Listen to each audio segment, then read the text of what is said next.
Então, boa noite a todos, sejam todos muito bem-vindos a mais uma reunião aqui do nosso NEP Gesiel, parceria com o Espiritismo.net.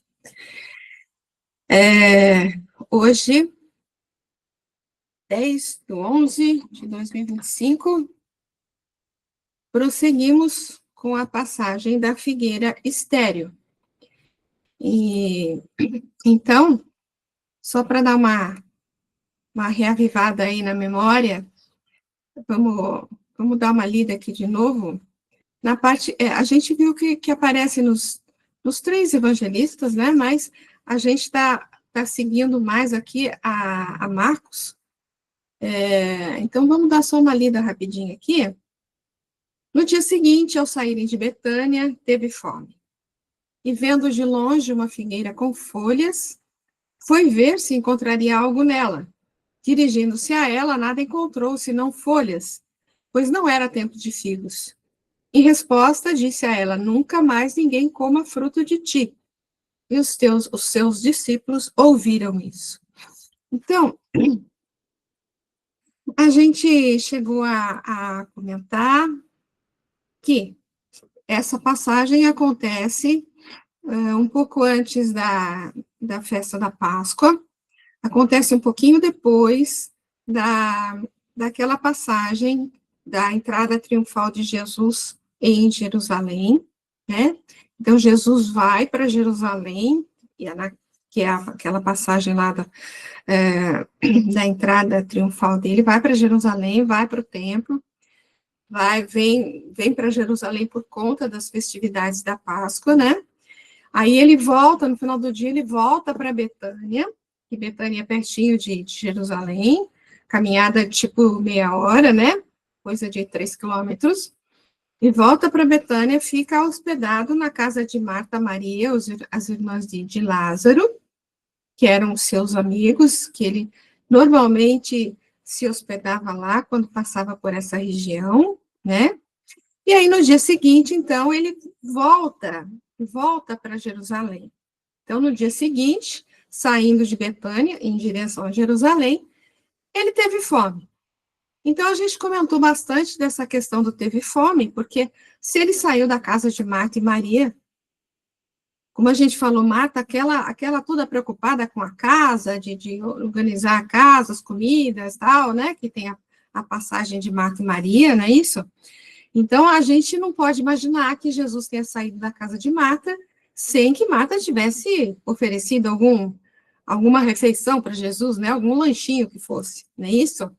Então, se ele saiu de Betânia, saiu da casa de Marta, coisa de, no máximo, meia hora, ele fala que teve fome, então, a gente já vai entendendo que esse teve fome aí é mais simbólico, não é aquela fome física, né, da barriguinha.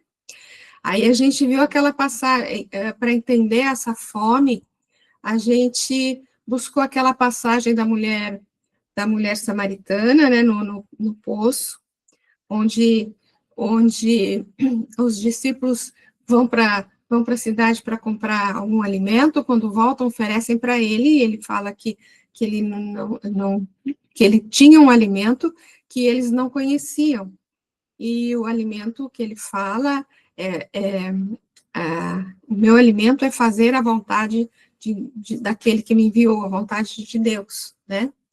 Então, quando ele fala que tem fome, a gente, nessa situação aí, a gente vai entendendo que não é a fome física, né? Mas é essa fome que ele cita em outra passagem, que é ver a vontade de Deus executada, né? Então, se ele tem fome, é porque essa vontade de Deus não está sendo executada. Então, a gente comentou que tanto a gente pode comparar isso, né? Fazer a relação desse momento com a saída de Betânia, como pode relacionar com a entrada de Jerusalém, né? Então, com a saída de Betânia, a gente comentou que Betânia era um local conhecido como um ponto de apoio para os peregrinos que vinham para Jerusalém, essencialmente nesses momentos de festas, essas festas principais, né? Então, seria uma casa, era uma casa de apoio mesmo, né? Sob todos os aspectos, né? Acolhimento mesmo físico e de encaminhamento, de orientação, tal, né? Então, se ele fala que tem fome com relação a isso, significa que aquela orientação que devia ser dada para os peregrinos, para os hebreus, não estava sendo dada. Então, aquela função de apoio espiritual para os peregrinos não estava sendo executada. E, pensando que ele está diante de Jerusalém, diante de Israel, na verdade, né? A gente pode pensar que essa fome, essa vontade de Deus que não está sendo executada, é com relação ao que está diante dele, ao que está a Jerusalém, ao povo hebreu, né? E a gente comentou da questão que o povo hebreu realmente recebeu a primeira revelação, né, do monoteísmo, mas ele tinha a função, entre outras coisas, não só de manter essa tradição, mas de divulgá-la entre todos os povos. E eles se deteram mais nas questões exteriores, né, nos atos exteriores, e a orientação mesmo que faz faz da pessoa uma pessoa melhor, né? Não era o grande objetivo deles, né? Então, então, a gente trabalhou essa questão aí com relação à missão de Israel, a missão dos hebreus, né? Que não foi executada. Aí a gente passou para o segundo ali, né? Vendo de longe uma figueira com folhas, foi ver se encontraria algo nela. E não encontrou nada, né? Porque não era tempo de figos. A gente viu que essa figueira, ela podia representar, ela tinha 3 aspectos, lembra? Que ela podia representar um povo, uma coletividade, que a gente relacionou com a questão de Israel, né, do povo hebreu, pode representar uma individualidade, então a figueira pode representar o nosso trabalho realmente interior, com relação aos frutos que nós podemos oferecer, né? E a figueira podia representar também uma doutrina, um conjunto de ideias, um segmento religioso, né? Que os frutos que pode dar realmente é a boa orientação para os seus seguidores, né? De torná-los uma pessoa melhor, de torná-los pessoas mais conectadas com o alto. E então, se não estiver fazendo isso, realmente é a simbologia de não estar dando figos, né?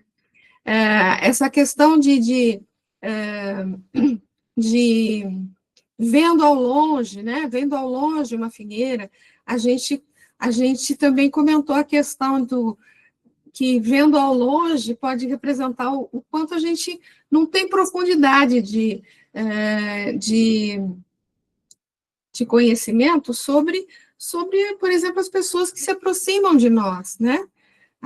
Muitas vezes a gente acaba fazendo um determinado julgamento, forma uma determinada ideia, só pelo que a gente está vendo ao longe, inclusive, né? Ou só pela roupa, ou pela postura que ela está tendo, mas esse vendo ao longe também pode estar representando assim, mesmo que a pessoa esteja perto de você, você não sabe a extensão da história dessa criatura para poder avaliar a condição dela naquele momento, né? Diante do que você está enxergando ali só. Você não sabe pelo que ela passou, você não conhece a história espiritual dela, né? Então trabalhamos um pouco essa questão do julgamento aí também, né? E as folhas, né? Figueiras com muitas folhas, as folhas representavam que podia ter frutos, né? Se tinha muitas folhas. E então as folhas aí, na verdade, é mais um símbolo trazido aí que está relacionado com aparência, né? Às vezes a aparência diz dá, né, algumas ideias, forma algumas ideias para a gente, mas se você se aprofundar, você vai ver que não é nada daquilo que você estava imaginando, né? Só pela aparência ali. Então, outra coisa que foi vista também. E vimos também que a figueira da época, ela tinha 3 épocas, na verdade, do ano que ela podia dar figos, né? Mas não na época que Jesus passa lá, porque Jesus passa lá no início da primavera, que era a época das festas da Páscoa, né? Então, nessa época, realmente, ela não daria figos, né? E a gente até questionou, mas será que Jesus não sabia disso? É óbvio que Jesus sabia disso, né? Então, como que ele vai lá buscar figos, sabendo que ela não era a época dela dar figos? E como é que ele acaba condenando por ela não estar fazendo uma coisa que ela não devia fazer mesmo, né? Então, se você pensar só na parte factual aí, no concreto aí, não tem sentido, né? Por isso que a gente tem que buscar a simbologia por detrás disso, né? E falamos também que, por exemplo, na época poderia ser assim, uma figueira que às vezes, por exemplo, está à beira de um riacho, porque a região lá era muito árida, né? Então, a maioria das figueiras estavam num território bem árido. Mas se tivesse uma figueira à beira de um riacho, significa que essa figueira, com certeza, teria recebido mais recursos, né? Ali pertinho da água, recebeu mais recursos para realmente poder fornecer alguns frutos aí. Seria o que a gente conhece hoje como figueira, como árvore temporã, né, que dá os seus frutos fora do tempo, né, porque recebeu recursos a mais, né, e o que representaria aí simbolicamente quem recebeu recursos a mais? Também representaria o povo hebreu, que recebeu os recursos, recebeu a primeira revelação, então tinha a obrigação de divulgar entre os outros povos, tinha a obrigação de dar uma orientação mais adequada para aquele povo, e parece que não era isso que estava acontecendo, né? Mas a gente ainda estava nesse segundo versículo aqui, a gente não terminou esse segundo versículo, mas alguém levantou a mão? Pode falar. Fui eu. Num estudo nosso do Evangelho Rede Vivo, a gente estava debatendo justamente o porquê que Jesus, mais de uma vez, ele traz a figueira, né? O fruto da figueira, né? O figo. E se colocou, que eu achei assim, interessante, não sei o que vocês acham, mas como a figueira, o figo não seria um fruto, o fruto realmente seria uma inflorescência, é o que dá dentro, aquelas bolinhas ali não é a semente, seria o fruto, seria uma inflorescência. Então, é o florescer dentro de nós, é uma dessas opções que você falou. Seria o enflorescer, aquele nosso crescimento interior, que por isso ele sempre, que ele podia falar macieira, sei lá, a videira, outra coisa, mas ele dava muito enfoque, exemplificava, jogava muita figueira. Mais de uma vez ele fala da figueira, do figo, né? Tá? É só uma coisa que eu ouvi esse estudo, esse debate, aí eu ia trazer para o grupo, não sei qual a opinião de vocês. Obrigada. Legal isso, porque o florescer, né, que você comentou, o florescer nosso seria relacionado ao nosso crescimento, né, como você comentou, tem tudo a ver, independente de ser figueira ou macieira, como você falou aí, seria o quê? Os frutos que nós podemos dar, né, independente, né, da árvore, né, mas os frutos que nós podemos, ou seja, é o produto do nosso crescimento que a gente pode oferecer para as pessoas, né? É esse florescer, né? Esse florescer do nosso crescimento, né? Muito legal essa correspondência aí, muito legal, muito obrigada. Porque o fruto, na realidade, o figo, aquele figo que a gente come, o fruto ele está dentro do figo que a gente come, entendeu? Então é uma inflorescência. E ele usa muito a figueira como exemplo. Aí a gente acha interessante que ele coloca a figueira, né? Exato. Porque como a gente relacionou, inclusive, que essa figueira, ela tanto pode ser, lembra aqueles 3 aspectos, né? O coletivo, o individual e uma doutrina, né? Então, pensando aí no individual, né? No individual, trabalhando mais o individual aí. Exatamente. Muito, muito legal, Glorinha, obrigada. Obrigada eu. Bom, ainda prosseguindo, gente, na discussão desse versículo aqui, a gente parou num ponto que é o seguinte, olha, somos todos convidados à produção de frutos. E esses frutos, ainda levando em consideração o que a Glorinha falou, esses frutos a gente pode pensar em todos os bons atos, né? Todos os atos no bem que a gente pode fornecer, né? Tanto pode ser a caridade com relação a uma pessoa, tanto pode ser a caridade física, uma caridade no sentido de um consolo, de um auxílio qualquer, de uma orientação, pode ser uma oração, pode ser muita coisa, essa questão dos frutos que nós podemos oferecer, né? Então, todos nós somos convidados à produção de frutos, né? Passamos por um processo, por algumas etapas, e uma delas é a aquisição de conhecimentos, como a gente comentou, que o povo hebreu recebeu um conhecimento gigantesco, né? Mas não podemos estacionar nessa etapa, que foi o que aconteceu com aquele povo. Então, algumas referências, né, das escrituras e da doutrina. No Livro dos Espíritos, o progresso moral acompanha sempre o progresso intelectual, porque o que foi falado aqui, a aquisição de conhecimento, é o progresso intelectual, né? E o progresso moral acompanha? A gente sabe que não, né? Então, a PJ decorre deste, mas nem sempre o segue imediatamente. Quer dizer, o progresso individual propicia que o progresso moral também ocorra, mas nem sempre segue assim, de mãos dadas, vamos dizer assim, com o progresso intelectual, né?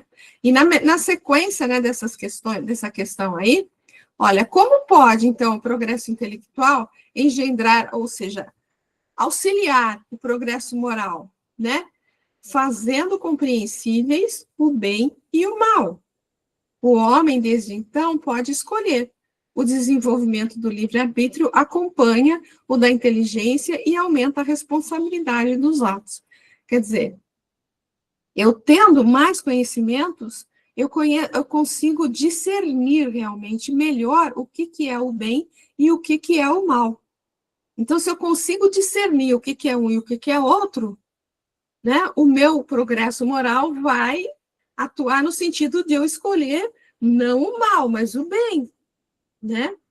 E para isso a gente tem o livre-arbítrio, para poder, primeiro, discernir quem é um, quem é outro, e com o livre-arbítrio escolher o que melhor nos agrada, vamos dizer assim, né? Mas seja lá qual for a minha escolha, eu terei sempre a responsabilidade dos meus atos, né? Ainda continuando nessa mesma questão aí no Livro dos Espíritos, como é nesse caso que muitas vezes sucede serem os povos mais instruídos, os mais pervertidos também? Kardec era fogo, né? O progresso completo constitui o objetivo. Os povos, porém, como os indivíduos, só passo a passo o atingem. Enquanto não se lhes haja desenvolvido o senso moral, pode mesmo acontecer que se sirvam da inteligência para a prática do mal. O moral e a inteligência são duas forças que só com o tempo chegam a equilibrar-se. Realmente, né? Muitas vezes a gente tem notícias de grandes inteligências que se dedicam ao mal, né? Mas, assim, considerando a nossa condição, né, de espíritos medianos, vamos dizer assim, né, muitas vezes a gente, na nossa análise interna, assim, tentando nos conhecer melhor, a gente identifica algumas questões que a gente sabe que não é exatamente, assim, muito adequada, não é isso? E a gente se esforça em não cometer aquela mesma ação outras vezes, já que eu identifiquei que aquilo não é tão adequado para mim. Mas muitas vezes, né, como está aí, os indivíduos só passo a passo o atingem, está ali na segunda linha, né? Então, muitas vezes a gente ainda acaba patinando, vamos dizer assim, né, em algumas situações, desculpa aqui que eu mudei, né? Porque tantas vezes não é só o fato da gente identificar uma questão dentro de nós que no dia seguinte aquilo não existe mais, né? Que aquilo não vai existir mais na gente. E não é assim, a gente sabe que é todo um processo, a gente vai se modificando aos poucos, não é? Mas sempre a instrução, o conhecimento vai nos auxiliar a fazer melhores escolhas, sempre, né? Tudo bem, pessoal? Acho que esse é um fato bastante claro aí para todos nós, né? Tudo bem?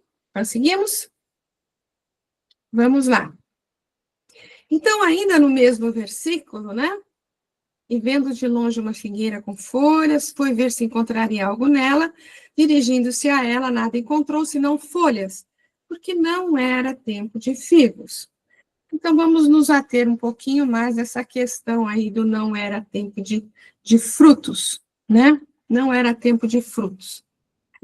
Mas, para quem já havia se adiantado com relação aos demais povos, ou seja, os hebreus já tinham adquirido um conhecimento grandioso e os outros povos ainda não tinham adquirido, né? Então, mas para quem já havia se adiantado com relação aos demais povos, não haveria impedimentos para a produção de frutos que Jesus buscava encontrar naquele povo. O mestre está tentando nos dizer que, para aqueles que já se adiantaram em termos de conhecimento espiritual, não existe mais justificativas para não se fazer o bem, a não ser o egoísmo ou a falta de vontade. Mas temos que deixar claro, né, como Jesus disse para Simão Pedro, né, você vai entender que o homem é mais frágil do que perverso, né? Então, muitas vezes, a gente está lutando com aquilo, a gente ainda não conseguiu, mas a gente vai conseguir, né? Então, algumas referências com relação a essa questão. Isso está em Kardec, né, no Evangelho segundo o Espiritismo. Nenhum dos que o ensino dos espíritos recebam diretamente ou por intermédio de outrem pode pretextar ignorância. Não se pode desculpar nem com a falta de instrução, nem com a obscuridade no sentido alegórico. Aquele, portanto, que não aproveita essas máximas para melhorar-se, mais culpado é, porque mais meios tem de conhecer a verdade. Então, é o que a gente tem falado, realmente a gente tem uma responsabilidade muito grande com relação a tudo isso que a gente já recebeu, né, do Evangelho, da doutrina, tudo. Mas lembremos também que, porque essas frases aí, de vez em quando, deixam a gente assim, meio que desanimado, né? Fala, nossa senhora, eu não posso mais cometer nenhum engano, pelo amor de Deus, porque senão eu vou arder no mármore do inferno, né? Como o pessoal brincando um pouquinho aqui, né? Mas lembrando também que Kardec falou que o bom espírito é aquele que se esforça a cada dia a se tornar uma pessoa melhor, né? Então, identificado em nós, repetindo, né? Identificado em nós alguns equívocos, né? temos a responsabilidade, sim, mas que nos esforcemos em nos livrar deles, né? Seguindo ainda mais um pouco, tempo ou circunstância não podem ser fatores impeditivos para aqueles que já se adiantaram no conhecimento espiritual. Todas as oportunidades que temos de sermos úteis, de contribuirmos com alguém, de demonstrarmos paciência, humildade, resignação, amor, perdão, nada mais são do que a averiguação de Jesus a nosso respeito, sobre os frutos que temos produzido ou não.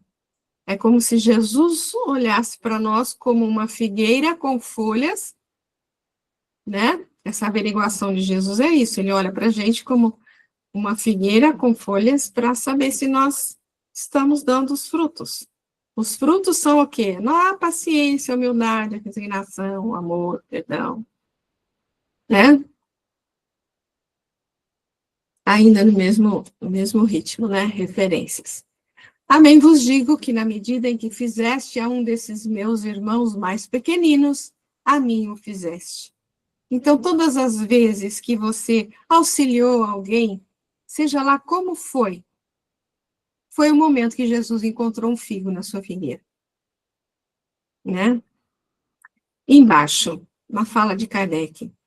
A vida social é a pedra de toque das boas ou más qualidades. Tudo o que constitui o homem de bem ou o perverso tem por móvel, por alvo e por estímulo as relações do homem com os seus semelhantes. A gente só vai conseguir produzir frutos, produzir bons frutos na comunidade, se relacionando com outras pessoas. Sozinho, não tem como dar bons frutos, não tem como ser paciente. Eu sempre falo, né? Ser paciente na frente do espelho é muito fácil, né? Ser caridoso com você mesmo é muito fácil. A questão é no relacionamento com outras pessoas. É por isso que existe a reencarnação, né, gente? Porque a gente vai para o mundo espiritual, a gente aprende muito lá, a gente aprende muito, mas é aqui que a gente vai constatar se a gente realmente assimilou todo aquele conhecimento que a gente adquiriu lá, né? É isso aí. E outra fala agora de Emmanuel, que está no livro Fonte Viva, que o título do texto é Pelos Frutos. Opa! Aqui. Árvore alguma será conhecida. Ai, desculpa, com soluço, gente. Árvore alguma será conhecida ou amada pelas aparências exteriores, mas sim pelos frutos, pela utilidade, pela produção. Aparências exteriores, gente. Olha, vou ler de novo. Árvore alguma será conhecida ou amada pelas aparências exteriores, ou seja, pelas folhas gigantescas, né? Mas por que está mudando aqui? Está mudando sozinho, gente. Caramba, olha só. Aqui, pronto. Não sei o que está acontecendo aqui. Será que é uma aula de escravo? Vou ler de novo. Árvore alguma será conhecida ou amada pelas aparências exteriores, mas sim pelos frutos, pela utilidade, pela produção. Assim também nosso espírito em plena jornada. Ninguém se consagre realmente à verdade, ninguém que se consagre realmente à verdade dará testemunho de nós pelo que parecemos, pela superficialidade de nossa vida, pela epiderme de nossas atitudes ou expressões individuais, percebidas ou apreciadas de passagem, mas sim pela substância de nossa colaboração no progresso comum, pela importância de nosso concurso no bem geral. Lembra que a gente falou tanto da folhagem representando assim a só a aparência, né? Parece que é muito, parece que faz muita coisa, parece que é muito, né? Muito belezinha ali. Quando você vai ver no dia a dia, a coisa não é bem assim, né? É isso que está dizendo aí, né? E aí tem um texto de Emmanuel, Enxertia Divina, está no livro Fonte Viva. Se não permanecerem na incredulidade, serão enxertados, porque poderoso é o Deus para os tornar a enxertar. Esse enxerto, a gente pode pensar como enxerto vai colocar numa outra árvore, né? Mas você pode pensar numa encarnação, que Deus vai te colocar num local mais apropriado para que você possa produzir melhor, né? Então, assim que pode ser encarada essa enxertia, né? Toda criatura, em verdade, é uma planta espiritual, objeto de minucioso cuidado por parte do divino semeador. Cada homem, qual ocorre ao vegetal, apresenta diferenciados períodos na existência: sementeira, germinação, adubação, desenvolvimento, utilidade, florescência, frutificação e colheita. Nas vésperas do fruto, desvela-se o pomicultor com mais carinho pelo aprimoramento da árvore. É imprescindível haja fartura e proveito. Na luta espiritual, em identidade de circunstâncias, o Senhor adota iguais normas para conosco. Atingindo o conhecimento, a razão e a experiência, o pomicultor celeste nos confere preciosos recursos de enxertia espiritual, com vistas à nossa sublimação para a vida eterna. A cada novo dia de tua existência humana, recebes valioso concurso para que os resultados da presente encarnação te enriqueçam de luz divina pela felicidade que transmites aos outros. És, contudo, uma árvore consciente,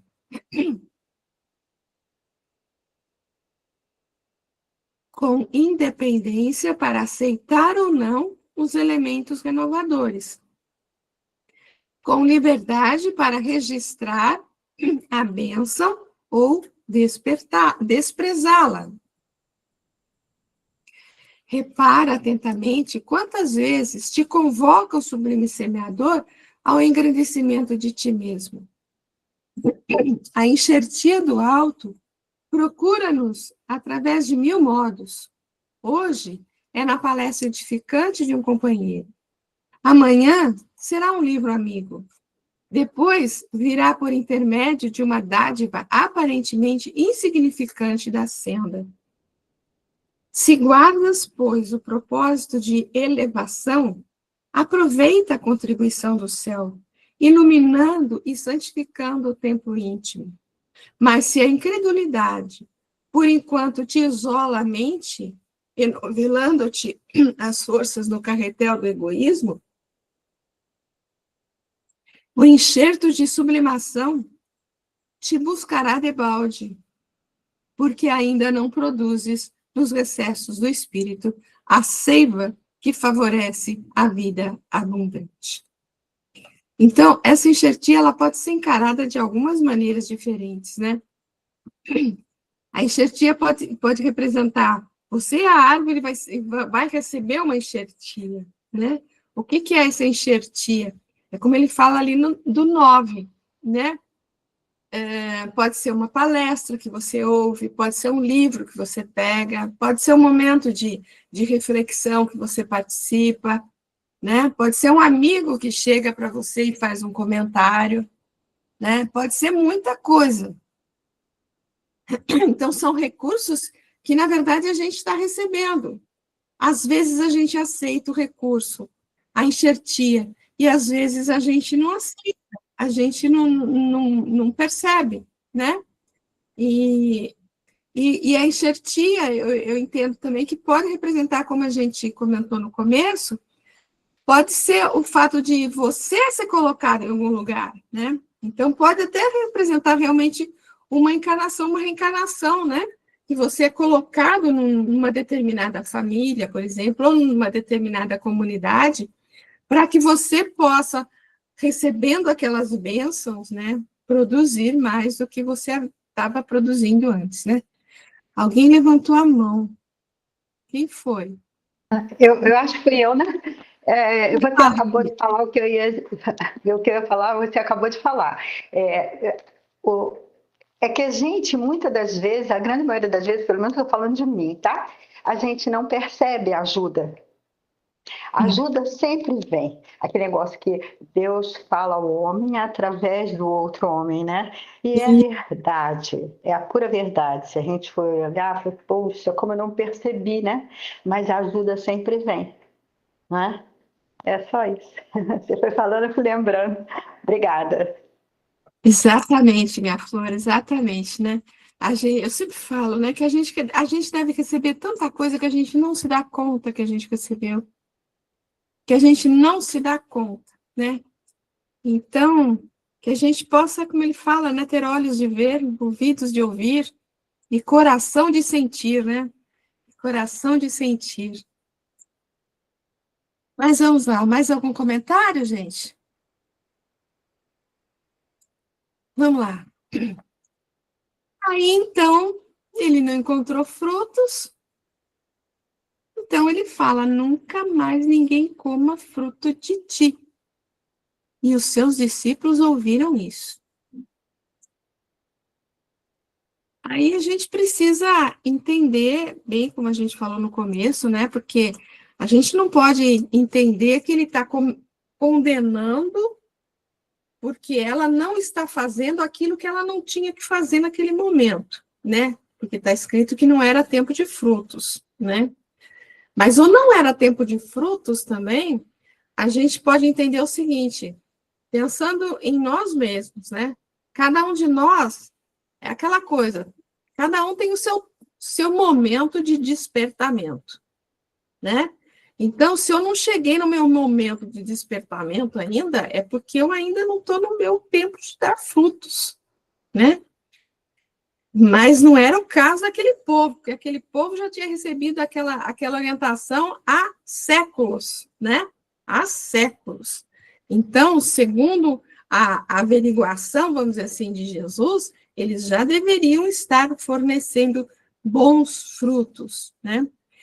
Agora, quando ele fala nunca, nossa, nunca é uma coisa muito forte, né? Então, vamos pensar esse... Ei, meu Deus do céu. Espera um pouquinho.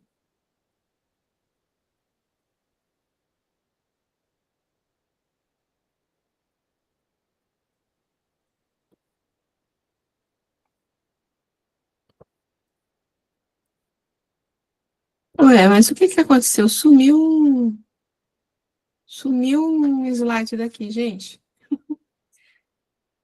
que falava assim que o nunca é uma coisa muito forte, né? Porque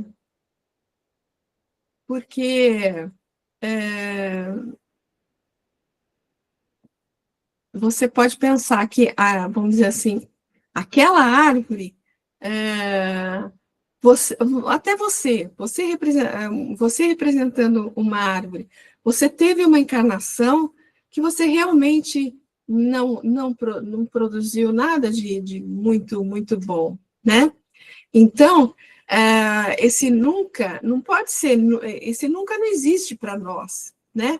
Que você vai reencarnar novamente e você vai ter novas oportunidades, nova enxertia para produzir outros frutos, né?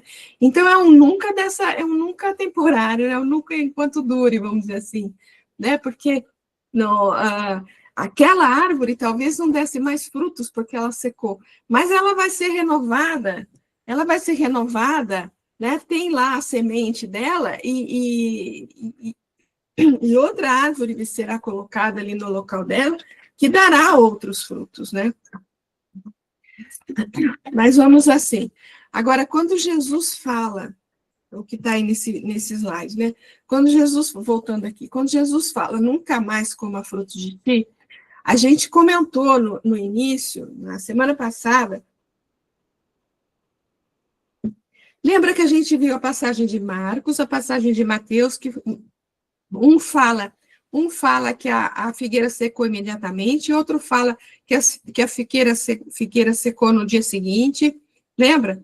E que em Lucas existe uma parábola falando de uma figueira que não dava frutos, mas que era pedido para que não cortassem naquele momento, mas que ela ia ia ser tratada, ia receber mais frutos, então, mais adubo, mais recursos, né? E que se ela não fornecesse realmente depois de tudo, depois de receber todos esses frutos, ela então poderia ser cotada, né?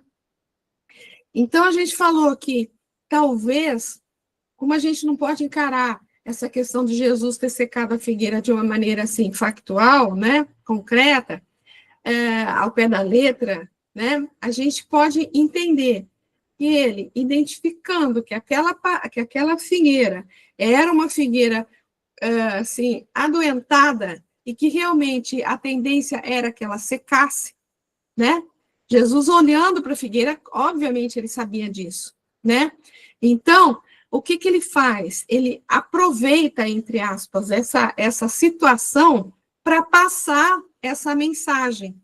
Então, ele faz o quê? Ele faz como que os profetas faziam na época, uma encenação teatral, que é o que está no versículo seguinte. Jesus age com parábolas e ação, encenação simbólica ou encenação literária, uma encenação teatral.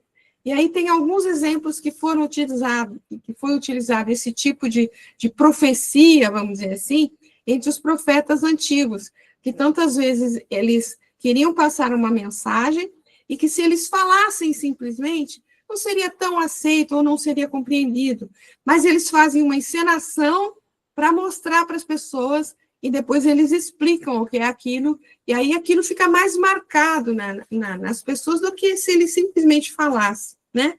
Então, veja um exemplo aqui que está em Atos 21, capítulo 21. Permanecendo ali mais dias, ele está se referindo a Paulo, né?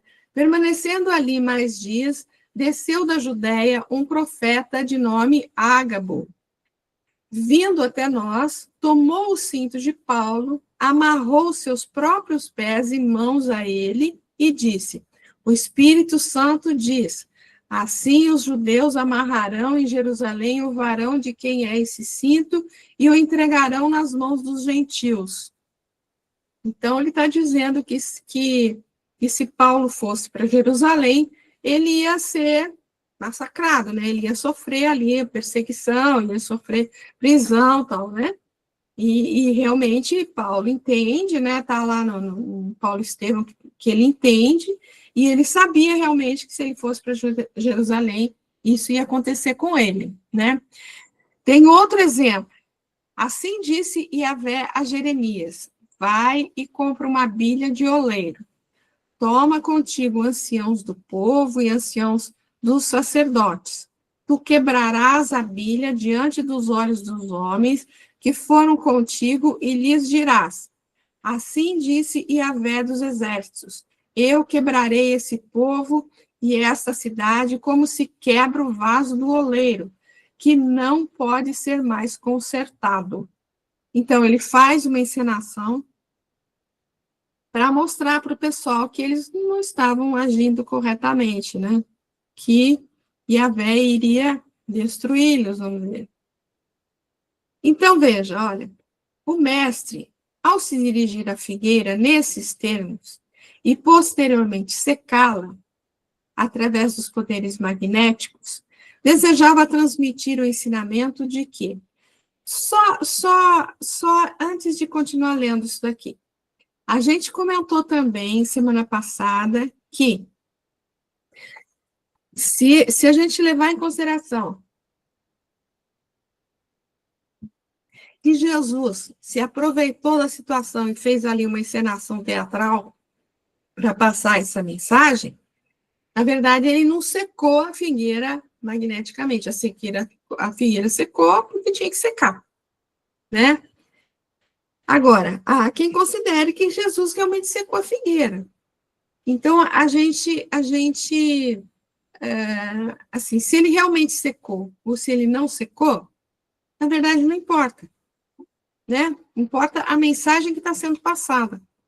Ele teria condições de secar essa figueira? Lógico que ele teria condições, né? Quem acalmou a tempestade, andou sobre as águas, multiplicou águas e pães, secou, curou um monte de gente, etc., multiplicou os pães. É lógico que ele tinha condição de secar a figueira, né? Mas se ele realmente fez isso ou não, a gente não vai saber, né? A gente não vai saber.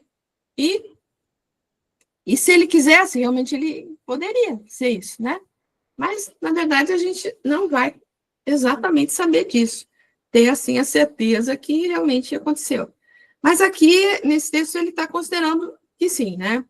O mestre, ao se dirigir à figueira nesses termos e posteriormente secá-la, através de seus poderes magnéticos, desejava transmitir o ensinamento de que toda coletividade, indivíduo ou doutrina, lembra que a gente falou que poderia representar essas três coisas? A gente estudou isso semana passada. Então, toda coletividade, indivíduo ou doutrina que não gere frutos benéficos para si e para os demais, está fadado a passar por um processo de renovação, que envolve uma etapa de aparente destruição, para dar lugar posteriormente a uma condição aprimorada e produtiva. É o que a doutrina espírita nos apresenta hoje como a lei da destruição, cuja ação, apesar de aparentemente prejudicial, é extremamente benéfica e importante. Que é dito, né, que às vezes a destruição é utilizada como um processo de acelerar um certo processo de desenvolvimento, né? Pegando aqui um pouquinho no Livro dos Espíritos, a lei da destruição. É a lei da natureza a destruição? Preciso é que tudo se destrua para renascer e se regenerar. Porque o que chamais destruição não passa de uma transformação que tem por fim a renovação e melhoria dos seres vivos. E aqui uma referência que está em João: eu sou a videira, vós os ramos. Quem permanece em mim e eu nele, este produz muito fruto, porque sem mim não pode produzir nada. Se alguém não permanece em mim, é lançado fora como o ramo. Seca, recolhem-no, lançam-no no fogo e ele queima. O permanecer em mim, aí que ele fala, é assim, estar conectado com ele e seguindo as suas orientações, né, o seu evangelho, né? Então, quem não está nessa condição é lançado fora como o ramo, seca, recolhem-no, lançam-no no fogo e ele queima. De certa forma, ele está sendo utilizado para a produção de outras coisas. Porque se ele vai queimar, se ele vai ser lançado no fogo, é porque esse fogo vai produzir outras coisas, né? Então ele vai ser renovado. Na natureza nada se perde, nada se cria, tudo se transforma, até na própria natureza a gente não vê isso. Então, de alguma forma, ele não está perdido. Da mesma forma que nós também, quando desencarnamos, mesmo não produzindo frutos nenhum, reencarnaremos, né, com mais oportunidade. É um processo de renovação, não deixa de ser uma destruição ali, entre aspas, dessa oportunidade, vamos dizer assim, para renascermos em outra oportunidade, né? Tudo é renovação, transformação, né? Para a melhoria dos seres vivos. Então, uma fala de Kardec: São árvores cobertas de folhas, porém baldas de frutos. Por isso é que Jesus as condena à esterilidade, porquanto dia virá em que se acharão secas até a raiz. Quer dizer que todos os sistemas, todas as doutrinas e nenhum bem para a humanidade houverem produzido, cairão reduzidas a nada. Que todos os homens deliberadamente inúteis, por não terem posto em ação os recursos que traziam consigo, serão tratados como a figueira que secou. Será encaminhado para ou exilado para outro planeta, né? Ou encaminhado para outra reencarnação. É isso que significa, né? Algum comentário, gente? Eles estão caladinhos hoje. Só a Glorinha que falou aí alguma coisa. Todo mundo quietinho. Vamos lá, seguindo. Assim, ao mesmo tempo em que fazia um alerta a Israel, a gente já comentou, né, no começo, lembrando-o de sua tarefa educativa junto às demais nações, Jesus também legou à posteridade um ensinamento sobre a responsabilidade de cada indivíduo e coletividade que já alcançou algum nível de conhecimento espiritual em repartir os frutos desse conhecimento com seus irmãos. O alerta estende-se também aos médiuns, cujas faculdades devem ser colocadas a serviço da instrução e do consolo à coletividade. Que a gente já comentou bastante isso daí, né?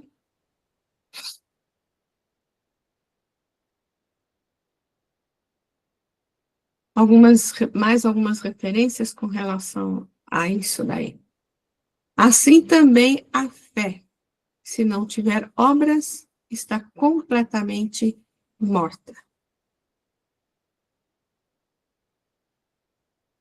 E no Evangelho também.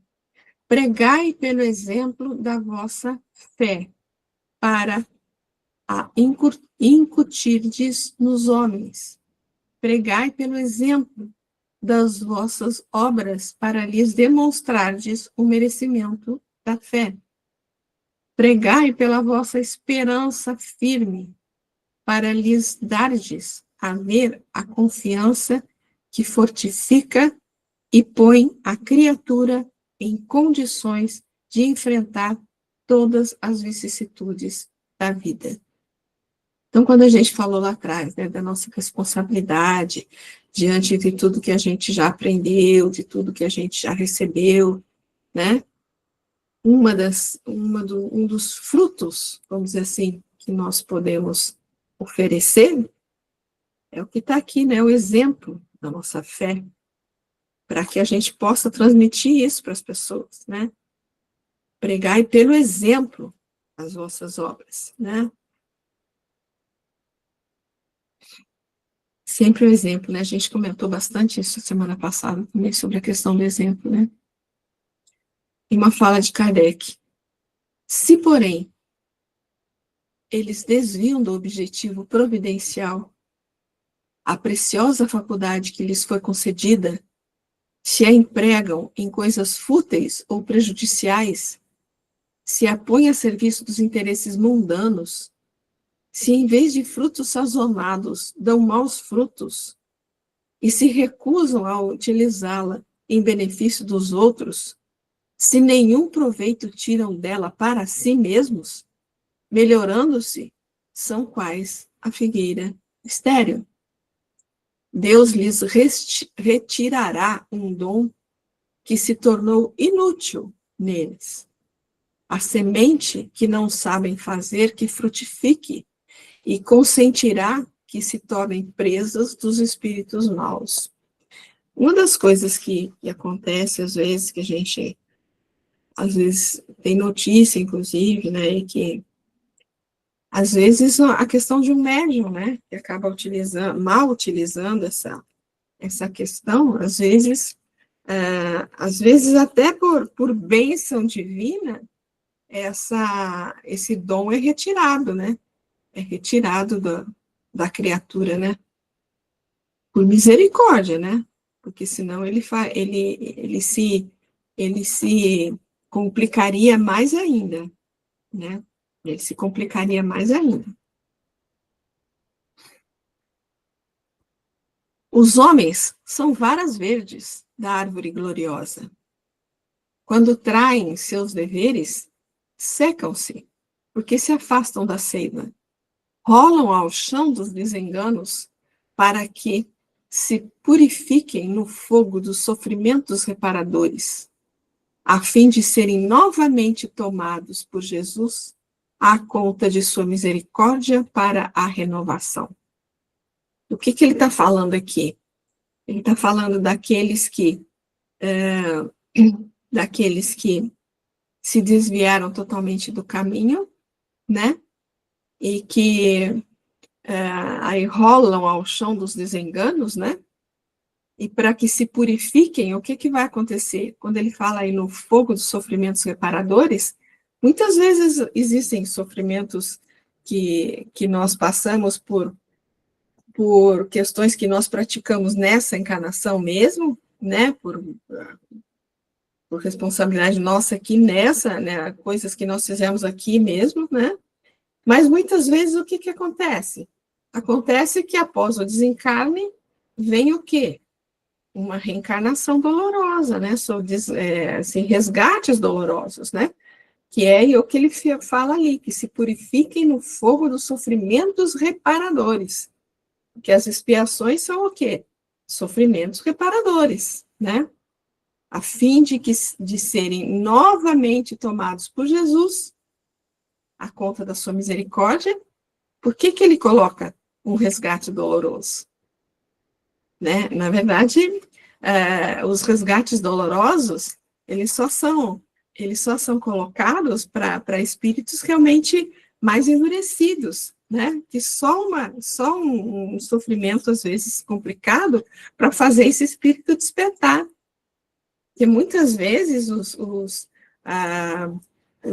reencarnes, a renovação da criatura, às vezes não vem por sofrimentos reparadores, né? Eu sempre cito dois casos assim que são aí que a gente tem de exemplos, né? A gente tem um exemplo, por exemplo, do pai de André Luiz, né? Eu sempre cito isso. O pai de André Luiz, que estava lá no mundo inferior, né? Zonas inferiores de sofrimento lá, ele ia reencarnar, ele tinha desviado duas moças, né? Aqui na encarnação anterior, né? E o que vai ser o reencarne dele? Ele ia reencarnar com a mesma esposa, que já era um espírito elevado, né? Ia reencarnar com a mesma esposa e ia receber essas meninas como filhas para que aquele sentimento fosse sublimado, não é? Então, não é um resgate doloroso, não podemos considerar assim, né? Então, para a gente ver que as oportunidades, assim, mesmo para espíritos que erraram muito, elas são muito misericordiosas, né? A gente tem também o caso do Publio Lentulus, né? No Há 2000 anos, no comecinho, né, no primeiro capítulo, ele está se recordando de reencarnações anteriores que ele foi, assim, terrível, que ele fez coisas muito complicadas.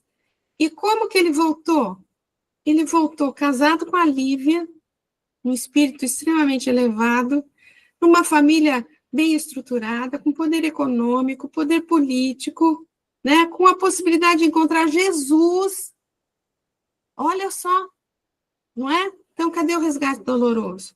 Então, o resgate doloroso realmente assim é a última das opções, né? É a última das opções.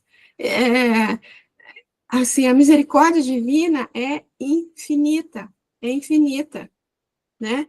Dá sempre, por isso que a gente costuma falar sempre, né? Que a gente recebe tanta coisa, tantas bênçãos que a gente não se dá conta.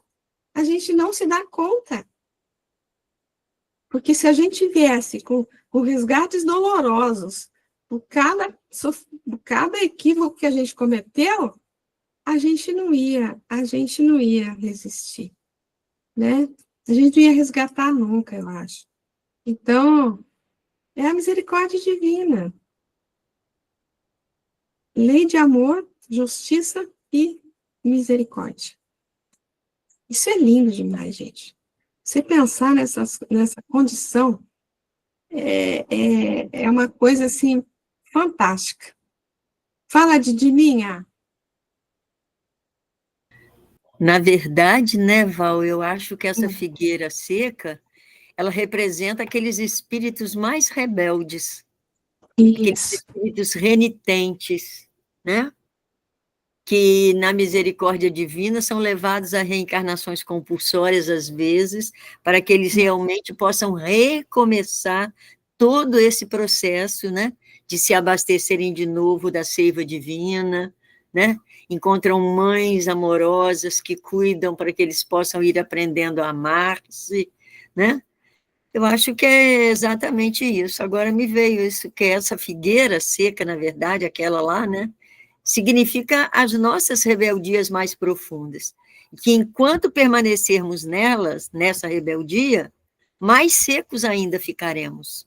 Exato. Né? Muito bem. Muito bom, Didi minha. Obrigada, querida. Bom, seguindo mais um pouco. Então, nunca mais ninguém coma de ti. Ah, é aqui que tá, desculpa, o nunca, que eu achei que estava lá, olha lá. Nunca, não pode ser entendido como nunca.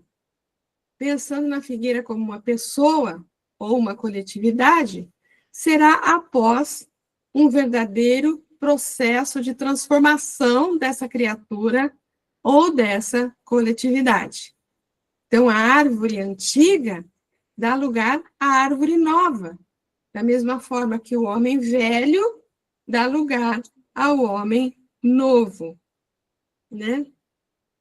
Eu achei que estava... Desculpa, eu que falei errado. Então, algumas referências com relação a essa questão aqui, né? A relação, na verdade, desse processo de transformação, né? Quem é? Pode falar. Sou eu, minha filha, de novo. Fala, Você vê querida. como o seu encadeamento do estudo foi fazendo a gente refletir, e a conclusão que eu falei, você apresentou ela agora. Então, o espírito, por mais rebelde que ele seja, né, ele nunca será resgatado? Não, esse nunca não existe para a justiça divina. Né? Nenhuma das ovelhas do Pai se perderá. Então, quer dizer, como é que a gente vai construindo o raciocínio, né? E a gente mesmo, às vezes, chega a uma conclusão. Quer dizer, eu acabei de dar praticamente essa conclusão aí, né? O espírito Isso. velho, o homem velho, aquele renitente que passou reencarnações e reencarnações renitente no erro, né? Na ignorância, né? Na teimosia mesmo, né? É igual o filho rebelde mesmo, né? Teimosos, né? Vai chegar uma hora em que eles realmente, tá vendo? Pensando na figueira como uma pessoa, uma coletividade, eu cheguei até a falar, né? Então, o que significa essa figueira? Somos nós rebeldes, são espíritos rebeldes renitentes. Genial, fantástica essa. Eu estou tentando mostrar o encadeamento da ideia, como a gente vai construindo, né, a própria verdade. Isso aí. Muito bom, minha linda, muito bom, minha Fantástico, flor. Val, gostei muito. Obrigada, que bom, que bom. Então, algumas referências, ó. Se alguém está em Cristo, é nova criatura. Passaram-se as coisas antigas, eis que se fez realidade nova, né? E uma fala que está em Efésios, isso é tudo fala de Paulo, né? Vós, porém, não aprendestes assim a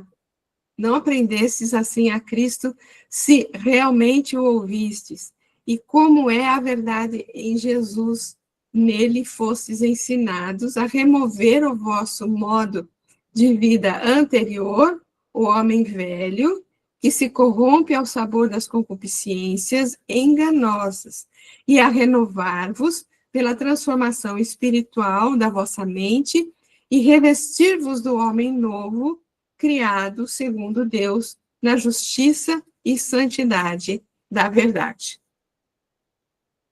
Essa história de homem velho, homem novo, foi Paulo que colocou para a gente, né? E aí os discípulos ouviram isso. Cara, Jesus não falou assim escondido, não. Todo mundo escutou. Ele falou aquilo, que a figueira ia secar, né? Que ninguém mais coma seus frutos. E eles ouviram. Que tenhamos ouvidos e ouvir, ou seja, ouvir atentamente com o espírito de observação e análise para assimilar o que se ouve. Que a gente não ouça apenas literalmente, né, ao pé da letra, mas que a gente possa ouvir ouvindo mesmo, né? Não só escutar, ouvindo, né? Tentando entender qual que é a mensagem, né? Alcione?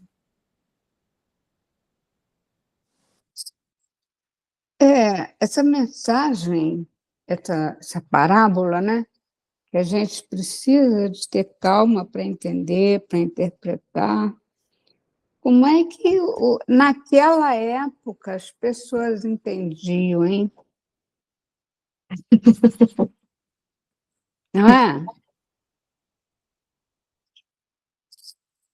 Jesus fala que ele ia falar por parábolas e que nem todos iriam entendê-lo, né? Nem todos iriam entendê-lo. Mas eu lembro que eu até comentei isso uma vez com o Álvaro, né? Porque ele é judeu, né? E ele já falou isso mais do que uma vez, já ouvi ele falando isso mais do que uma vez, que o povo hebreu, na verdade, até hoje, fala por metáforas.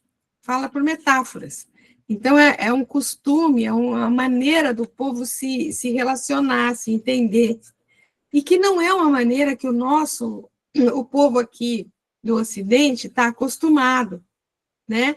Então, muitas pessoas na época entendiam sim, porque estavam acostumados a falar em símbolos, em usar metáforas, né, que eles usam até hoje. Então, muitas vezes, muitos entenderam, mas muitos também não entenderam, né? E cada um tem aquela história, que cada um tem o seu tempo, né? O seu tempo de despertar. E lembra que a gente falou também já mais do que uma vez, que a gente pode perceber que na época existiam os inimigos, a multidão, os discípulos e os apóstolos. Lembra? Né? Podemos incluir até os missionários aí, Sim. não é? Então, os inimigos realmente não estavam nem aí, estavam querendo matar Jesus e acabou, né?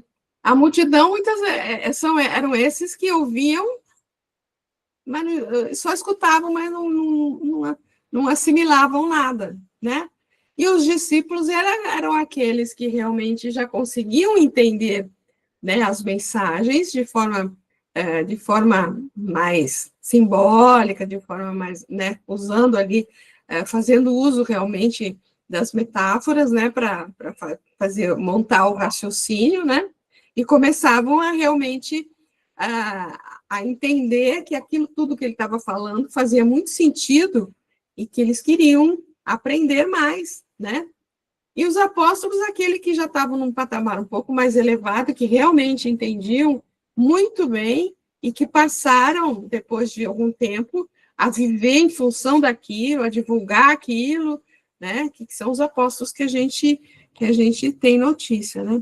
Então, o povo, parte do povo, tinha condição, sim, de entender. Tinha condição de entender. Tanto é que ficaram os apóstolos, transmitindo as mesmas palavras de Jesus, né? Transmitindo as mesmas palavras. Então, prosseguindo mais um pouco. Porque quando a gente fala assim, como é que a gente não entende, como é que aquele povo que tinha menos instrução que a gente entendia, né? mas é que era uma outra maneira de se comunicar.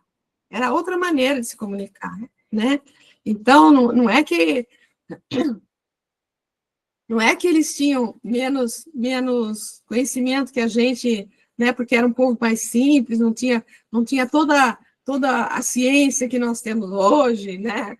Não é isso, é uma maneira de se relacionar, era outra cultura, né? Era outra história, né? Fala, Celizinha! É isso que eu ia dizer, eles estavam inseridos todos na mesma cultura, então um entendia o outro na maneira de se comunicar. E nem aquela história do cinto, né? Já Isso. apareceu, né? Do cinto, de amarrar, e eles se entendiam através dessas encenações, né? Que tá lá no texto, dessas encenações, dessas alegorias, sei lá, que eles usavam. Eles acabavam se entendendo. Muito bom, criança. É isso mesmo, é isso mesmo. Porque hoje, se aparecer um cara hoje, se amarrar no cinto lá e falar que os caras vão achar que ele é doido, né? Vão achar que o cara é doido. Não é verdade? Vamos mandar O interno esse cara aí, chama a polícia, interno o cara, chama o SAMU, sei lá, porque o cara tá besta, né? O cara tá louco.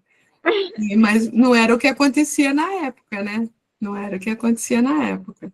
A gente tem dificuldade, né? Porque a gente é ocidental e o oriental é uma outra maneira de pensar. Eu vejo isso porque eu gosto de medicina chinesa, então é uma maneira completamente de enxergar as coisas, muito, muito diferente. E aí, para a gente fica difícil entrar nessa realidade deles. Fica difícil mesmo, para a gente fica difícil. É. É mesmo. Muito bom, querida. Muito bom. Olha, só mais um aqui. Então, pela sabedoria, que começa na aquisição do conhecimento, a criatura recolhe a influência dos vanguardeiros do progresso, que lhe comunicam os reflexos da própria grandeza, impelindo-a para o alto. Isso está no Pensamento e Vida, instrução.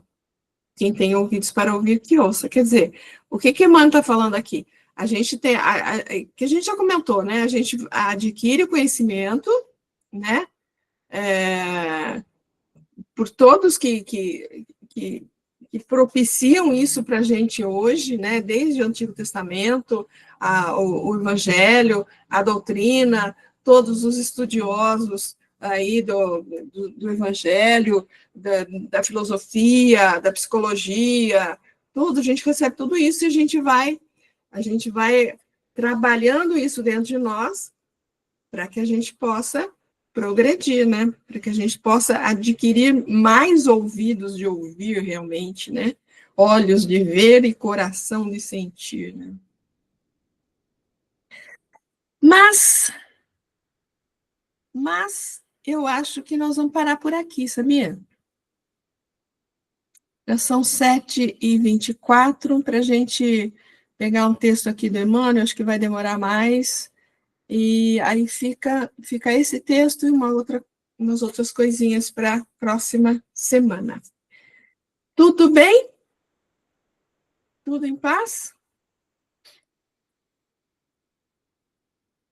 Tudo em paz? Sim, tudo em paz.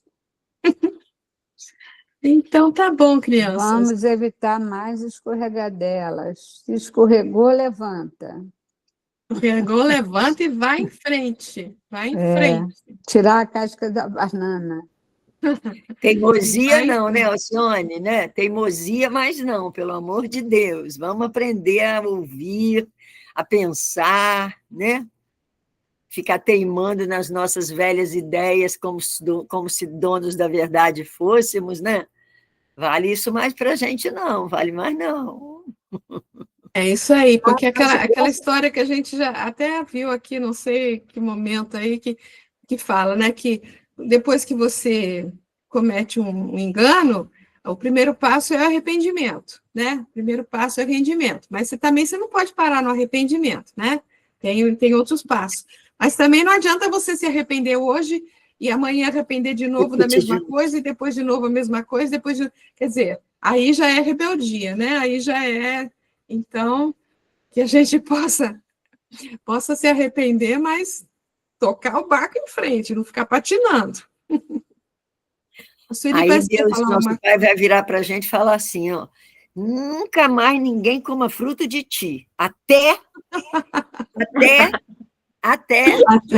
que você se transforme. É isso aí. É isso Porque a aí. gente, porque na verdade, quando você está fazendo erro, você está lançando sementes também ao teu redor. Você também está oferecendo esse fruto, e quantos aceitam esse fruto? Exato. Não é? Verdade. Então, quer dizer, quando Deus fala para a gente assim, para o Espírito assim, ô meu filho, eu te dei todas as chances, agora vamos dar um tempo, fica quietinho, né? Se transforma num entezinho para recomeçar de novo, aprender a amar, né? Recomeçar de novo, dar os primeiros passos, vai receber amor para que possa aprender a amar, né? E aí ele nos coloca na condição em que a gente precisa realmente, né? De transformação. São as reencarnações dolorosas, são as reencarnações, né, expiatórias, né?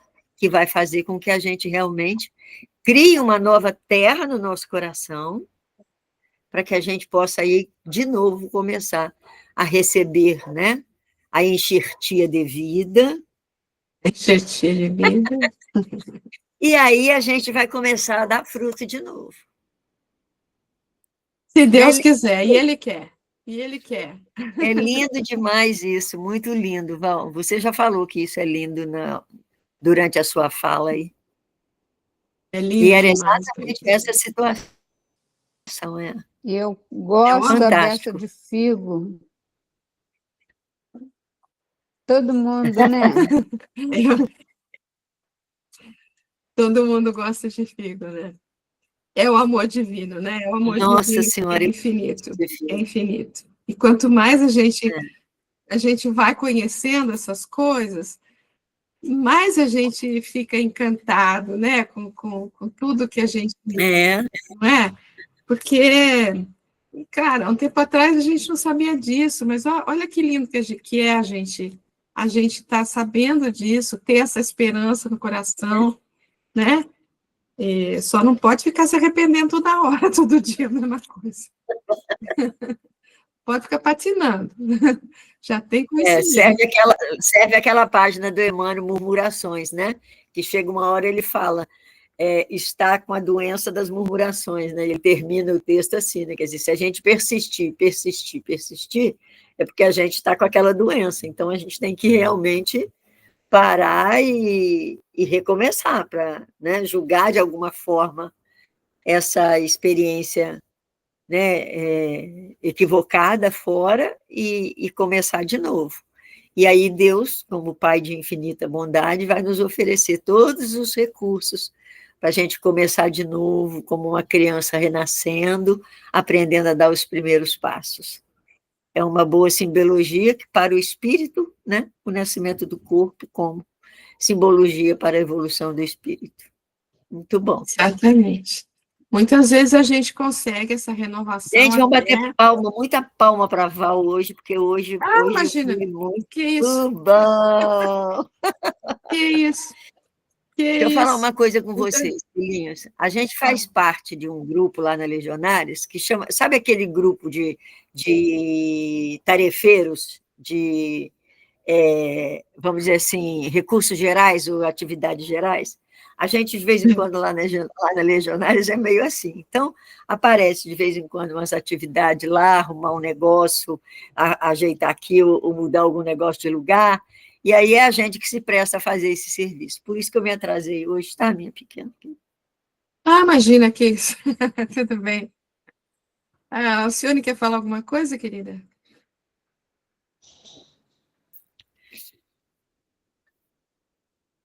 Sua Se você mãozinha está está falando, você está com levantada, o minha Foi microfone querida. sem, foi sem fechado. querer, Val. Foi sem querer. Então, tá bom. Bom, vamos encerrar a nossa reunião? Alguém gostaria de Sandrinha está fazer? quietinha, só escutando a gente, olha, a Sandra Lima. Beijo, Sandrinha. É. Beijo, Didi. Beijo para todos. Beijo. Então, alguém gostaria de fazer? Bom, vamos aqui. Então, agradecemos imensamente aí a reunião. Foi muito boa a reunião mesmo, muito boa, né? Adorei aí os comentários finais, principalmente. E, se assim Deus permitir, semana que vem a gente está de volta e provavelmente, então, a gente encerra essa passagem na próxima semana, tá bom? Beijinho para todos, fiquem com Deus e até a próxima semana.